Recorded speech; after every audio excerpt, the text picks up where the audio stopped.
Canal YouTube Eli Correia Oficial, o canal da saudade. Oi, gente! E vamos a mais uma carta de saudade, a mais uma história que a vida e só a vida poderia escrever. Você pode mandar a sua história também. Você pode mandar para esse e-mail cartasaudadeelicorreia@gmail.com. Eu também quero narrar aqui no nosso canal a sua história. E não se esqueça de se inscrever. Se inscreva no nosso canal.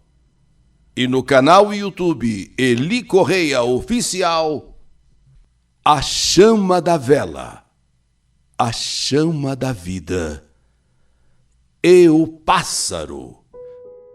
Somos em 6 irmãos: Elísia, Benedito, Silvana, eu, Renata, Eduardo e Rodrigo. Uma família unida, graças a Deus, e graças aos nossos pais. Vou resumir minha saudade, senão levaria muito tempo para narrar a minha história. Nossa vida, desde pequenos, foi da roça para a escola, da escola para a roça. Tínhamos de trabalhar desde cedo.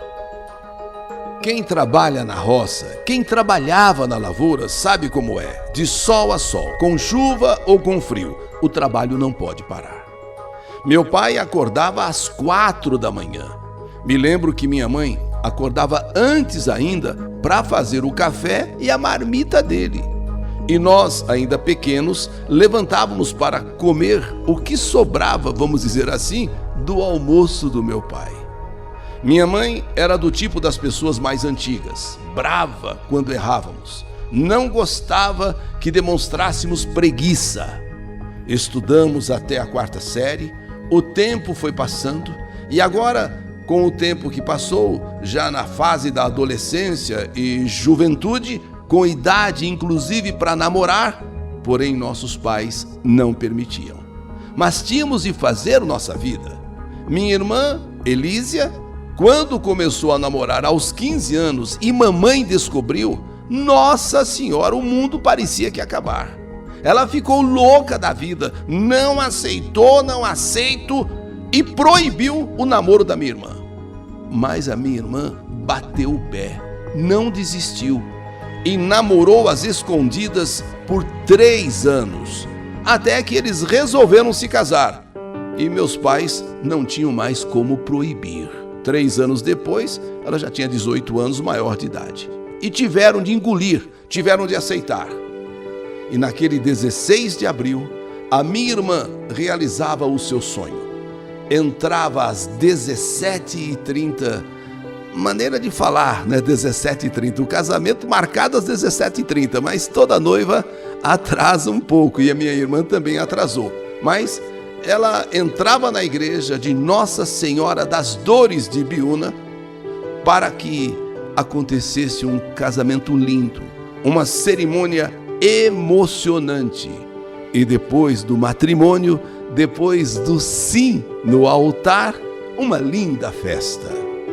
Passado alguns meses, a minha irmã Silvana, minha outra irmã, a Silvana, começou também a namorar. Mas desta vez, nossos pais aceitaram numa boa. E, por outro lado, continuávamos a trabalhar na roça. Alguns meses depois, a minha irmã Elísia, a primeira, a que se casou, anunciou a gravidez. E foi uma alegria para todos nós sabermos que nossa irmã iria ser mamãe, iria ter um filho. E foi naquele 8 de setembro que nasceu uma linda menina. Foi uma festa a chegada do bebê. Mais tarde, algo aconteceu que deixou a minha mãe muito triste. É que minha mãe percebeu que observou que Silvana estava grávida. Porém, ela estava namorando. Quer dizer, grávida. Mamãe percebeu a barriguinha saliente de Silvana. Peraí, alguma coisa está acontecendo. Você está grávida? Silvana tentou enrolar. Não tinha como esconder. A barriga estava ali. Porém, sem se casar. Dá para se imaginar a tristeza da minha mãe. Uma filha grávida sem estar casada. Uma filha grávida solteira. Bom, uma amargura, uma dor, uma tristeza que a minha mãe sentiu e não tinha o que fazer. Estava grávida. Só que, de repente, a minha irmã passa mal. Levada ao hospital, a minha mãe, que fica nervosa, que pensa que ela está perdendo o bebê, né? Está de 3 meses. Porque foi o que a minha irmã falou para ela. Eu tô de 3 meses. Só que, levada para o hospital passando mal, em seguida o médico chama a minha mãe e diz: ela acabou de dar à luz, viu? Acabou de dar à luz. A minha mãe, chocada, espantada, pergunta: mas como, doutor? Como acabou de dar à luz? Ela está grávida só de 3 meses? Não, a senhora está enganada. 9 meses. 9 meses completos. 9 meses completos. Quer dizer, a minha irmã enganou mamãe. Amarra aqui, amarra ali, segura aqui, segura ali. A minha mãe, quando foi realmente descobrir, e ela disse que estava de 3 meses, ela já estava com quase 9. Já estava praticamente na hora de dar à luz. E foi o que aconteceu. E então nasceu Vinícius, um menino lindo, perfeito e com muita saúde. Vinícius, claro, não tinha culpa de nada. Com o passar do tempo, Vinícius se tornou a nossa maior alegria. Minha mãe até parou de trabalhar na roça para cuidar deste neto. Porque a Silvana, ela morava em casa. Ela solteira, mãe solteira. Mais tarde, Silvana se casou com o pai do menino. Foi num dia 18 de julho. O casamento foi na igreja do Monte Serrat, em Cotia. Só que desta vez, a despedida seria muito dolorosa para a mamãe, pois Vinícius era criado praticamente por ela. Ela deixou o trabalho da roça dela para criar o menino, para que a nossa irmã Silvana pudesse trabalhar. Mas só que agora a Silvana se casou e foi morar com o marido dela, o Walter, na casa deles. Mamãe chorou, mamãe implorou que deixasse Vinícius com ela, que deixasse a criança com ela. Mas a minha irmã achou melhor que não. Claro, ele é meu filho, mãe. Eu tô indo morar com o Walter na nossa casa e o filho é meu, eu tenho que levá-lo. Quando ele se foi, a casa ficou um vazio. Ele fazia tanta falta na vida de mamãe. Só nos fins de semana que a alegria voltava, porque ele vinha visitar a avó. Ele e mais a prima de Eli, da outra minha irmã, Elísia. Depois, minha irmã Elísia teve outra menina, a Gabriele. A minha mãe adorava os genros e netos. E era uma pessoa de muita fé. Fé em São Benedito. Que fé que mamãe tinha em São Benedito e também em Nossa Senhora Aparecida. Ela rezava o terço 3 vezes ao dia. E sempre que estávamos com algum problema, ela pedia a São Benedito. Uma vez, me lembro que fomos a Pirapora do Bom Jesus, na Romaria de Calcaia do Alto. E o meu irmão era um rapaz que não tinha namorada. E vivia bebendo. E vivia sozinho. Não se sabe se ele bebia porque vivia sozinho ou se era sozinho porque bebia. Qual mulher que queria namorar um rapaz como aquele, né? Que só bebia. Bom, naquele dia que nós fomos em Romaria a Pirapora de Bom Jesus, nos pés do Bom Jesus, mamãe pediu que colocasse na vida dele, pediu a Bom Jesus que colocasse na vida desse meu irmão uma moça boa, uma moça que o entendesse, uma moça que o fizesse se libertar da bebida, para que ele se casasse e também formasse uma família, parasse de beber, fosse feliz. E não é que tempos depois, tudo isso aconteceu? Meu irmão se casou em um 10 de dezembro, na igreja Nossa Senhora Imaculada Conceição, em Calcaia do Alto. Minha mãe, em todos os casamentos dos filhos, chorava demais. Meses depois que esse filho se casou, Regiane, minha cunhada, anunciou a gravidez. anunciou que estava grávida. Nossa, foi uma festa, foi uma alegria. E deu à luz a Luiz Henrique. A minha outra irmã, Silvana, também na mesma ocasião dava à luz a Vitória. E a alegria estava completa, a família aumentando e a alegria cada vez maior. No meio de tudo isso em que vivíamos, em meio a alegrias e também, por que não dizer, obstáculos, sempre algo que ninguém espera acontece com a gente. É verdade, parece que tudo quando caminha bem, alguma coisa tem que acontecer, né, para dar errado. Foi naquele 26 de agosto. Minha mãe vai à feira com meu pai. Volta, faz o almoço. Inclusive, comprou um pernil para fazer e comemorar o aniversário de papai, que seria no dia 28. Eles foram na feira no dia 26. O aniversário de papai seria no dia 28. Então, ela ia colocar o pernil na geladeira, né? Para fazer o pernil no dia certo do aniversário de papai e também da primeira neta, a Diele. Também seria o aniversário da primeira neta. À tarde, mamãe resolveu ir ver a nossa avó, a mãe dela. Resolveu ir lá. Sabe, foi visitar minha avó e visitou, ficou lá à tarde e quando voltou, disse que estava com dor de estômago. Essas dores de vez em quando minha mãe sentia, mas afinal, quem não tem uma dorzinha, não é mesmo? Fomos naquele mesmo dia deitar às 9 da noite, 9h30, fomos para a cama. Mamãe começou a passar mal. A levamos então no pronto-socorro de Caucaia.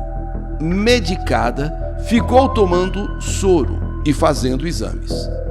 2 da manhã, a pressão que estava alta abaixou, voltando assim, sendo liberada, recebendo alta e voltando para casa.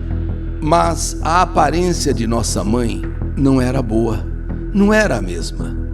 Sem ânimo, não conseguia deixar a cama só deitada. Fomos pegar o resultado dos exames e pediram para que os exames fossem repetidos. Pediram para repetir. Isso no dia 27 de agosto. E no dia seguinte, mamãe faria, não é, aquela festa de aniversário para o papai, naquele pernil. Bom, alteração no sangue, infecção na urina, pedra na vesícula. Ela deveria ficar internada no hospital de Cotia. Isso foi numa terça-feira. Nessas alturas, o aniversário de papai, o aniversário da primeira neta de Eli, nessas alturas, mamãe não tinha como fazer o pernil que estava lá na geladeira. Então, no hospital de Cotia, terça, quarta, quinta, aparentemente, com o passar dos dias, ela ficou bem, estava melhor, estava bem, mas teria de fazer cirurgia. Ela aparentemente estava bem, mas teria de fazer a cirurgia, ou seja, a cirurgia de pedra na vesícula. Ela estava com bastante pedra na vesícula e era aquilo que estava ocasionando toda aquela situação para ela. Então ela tinha que fazer a cirurgia. Levei mamãe no banheiro pela manhã. Vi minha mãe e pedi a bênção. E fui trabalhar. 10 horas ela foi levada no centro cirúrgico, ao centro cirúrgico. Só foi operada mesmo às 5 da tarde. Às 10 da noite, meu irmão me liga desesperado que eu fosse para o hospital, pois a situação de mamãe era grave, gravíssima. Meia-noite, 2 da manhã, ninguém dava informação. 2h35, por outro lado do corredor, eu vejo mamãe respirando com dificuldade, às 2h35. Os médicos vieram então nos dizer que as pedras da vesícula, se deslocaram, se perderam no corpo dela. Por incrível que pareça, foi isso que nós ouvimos. Só um milagre salvaria a mamãe, porque a cirurgia em si não era das mais difíceis, das mais complicadas. Porém, segundo eles, as pedras se deslocaram e se perderam no corpo dela, e só um milagre salvaria a mamãe. Eu desci o corredor chorando. Ninguém dormiu nessa noite. Na quinta-feira, eu não fui trabalhar, direto no hospital. Eu fui visitá-la na UTI, toda cheia de aparelhos. Quando saí, abracei minhas irmãs e todas nós choramos juntas. E assim, as horas foram passando. Sexta-feira, os aparelhos ligados. Médico que diz que a situação era gravíssima. Nossa família rezava o terço toda hora para Nossa Senhora da Saúde. Assim que minhas primas foram embora depois do terço, eu resolvi subir na casa do meu irmão Benedito. Quando entrei na sala, vi as imagens de São Benedito e Nossa Senhora Aparecida.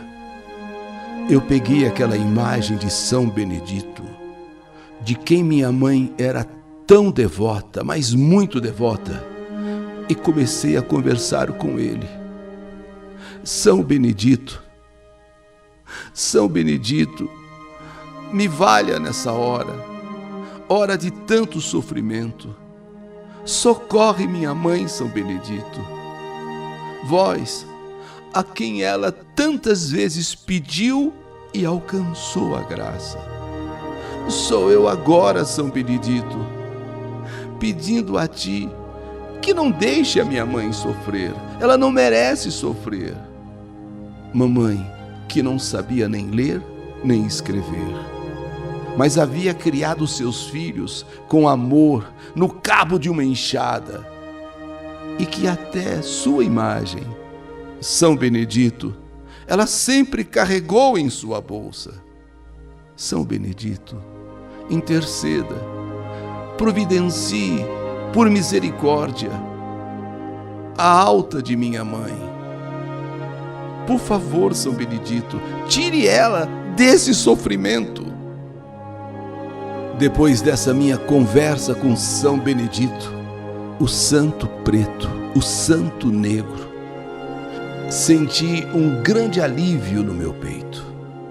Desci para a casa do meu pai e assim que eu cheguei, eu vi uma vela acesa junto a Nossa Senhora.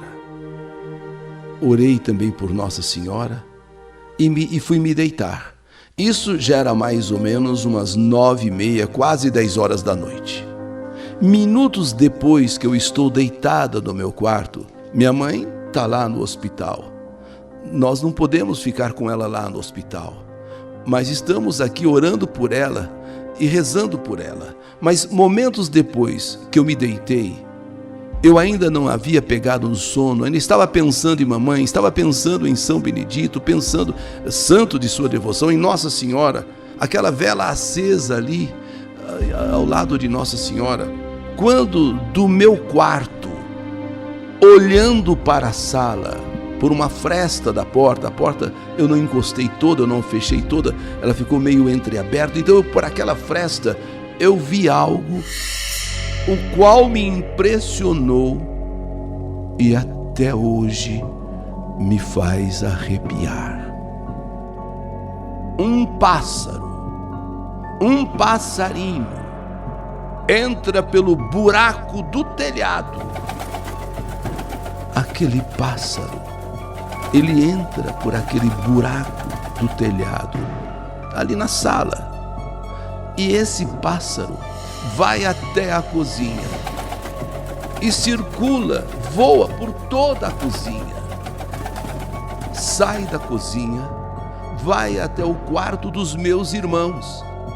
E no quarto dos meus irmãos, ele voa por cada canto, por cada lugar.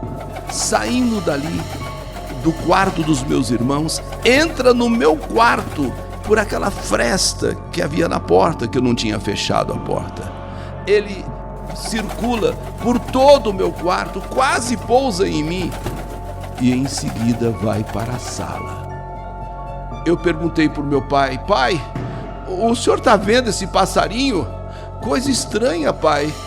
Ele está voando pela casa inteira, cômodo por cômodo. Esse passarinho passou a circular em torno da imagem de Nossa Senhora, junto à qual está acesa a vela. E de repente, ele circulando pela sala, circulando em torno de Nossa Senhora, ele passa sobre a vela e apaga a vela. E em seguida desaparece pelo mesmo lugar de onde entrou. Sumiu. E nesse momento ficou um vazio dentro de casa. Meu pai impressionado, eu impressionada. Estávamos atônitos com aquele pássaro. E ainda assim, chocados com aquilo, com aquelas cenas, com esse passarinho. Imagine, quase 10 horas da noite, ele entra por uma fresta do telhado e sai pela fresta, mas antes circulou por toda a casa, como de repente o telefone tocou. Levamos um susto. A gente ainda estava assim, sabe, chocado com aquilo que tinha acontecido. Eu atendo o telefone, a moça me diz que o médico precisa conversar com a família. Nesta hora, eu olhei para o meu pai e disse: pai, a mãe morreu. Pai, a mãe morreu. Em seguida, a casa já estava cheia de parentes, amigos. Chegamos no hospital e o médico relatou tudo. Às 9h20, mamãe sofreu uma parada cardíaca. 9h20, o horário em que o passarinho esteve em casa.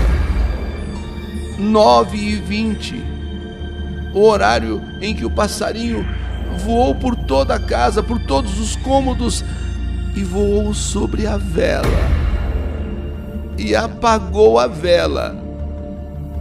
Nada mais era a chama daquela vela, a chama da vida de minha mãe. Naquele exato instante que o passarinho voa sobre a vela e apaga aquela chama, não era a chama da vela, era a chama da vida de minha mãe que estava se apagando aquela hora, aquele momento. Fomos para o IML, fizemos a papelada, compramos o caixão. Pedi muito para o rapaz do IML deixar ver mamãe. Ele não queria deixar, mas depois deixou. Me doeu muito ver a senhora inchada naquele caixão. Seu caixão teve de ser lacrado, mas antes eu implorei: moço, deixa eu ver minha mãe pela última vez. A senhora falava, mamãe, a senhora sempre dizia que queria morrer como um passarinho. E foi dessa forma que a senhora veio se despedir de nós. Falava também que rezava muito, que rezava a Nossa Senhora da Boa Morte, para não deixá-la sofrer. E foi atendida também nisso. Nunca vou me esquecer das palavras da senhora. Nunca vou me esquecer da cena que vi, da cena que vimos. Mamãe não perdia o programa do Eli Correia. Era sua ouvinte, Eli. Um mês depois, batizamos Vitória e Luiz Henrique. Faltou a senhora, mamãe, no batizado. Não tivemos Natal naquele ano e nem Ano Novo. Fez um ano que a senhora foi sepultada. Seus netos Luiz Henrique e Vitória já estão correndo atrás das galinhas, como faziam os seus outros netos, os mais velhos, quando tinha a idade deles, Vinícius e Adriele. Que pena que Deus a recolheu tão cedo. A senhora poderia viver mais e conviver mais com seus netos, vê-los crescendo, bonitos. Mamãe, sou eu, a sua filha, Renata. Aqui, nesta carta de saudade, te homenageando e dizendo o quanto você foi importante. Sim, você que dizia sempre que queria morrer como um passarinho, como um pássaro, você veio se despedir de nós. A senhora que sempre dizia que orava a Nossa Senhora da Boa Morte para que não a deixasse sofrer na hora da sua morte, a senhora também foi atendida. Mamãe, Essa é a história que a vida escreveu. Que saudade de você! A chama da vela, a chama da vida e o pássaro. História do canal YouTube Eli Correia Oficial.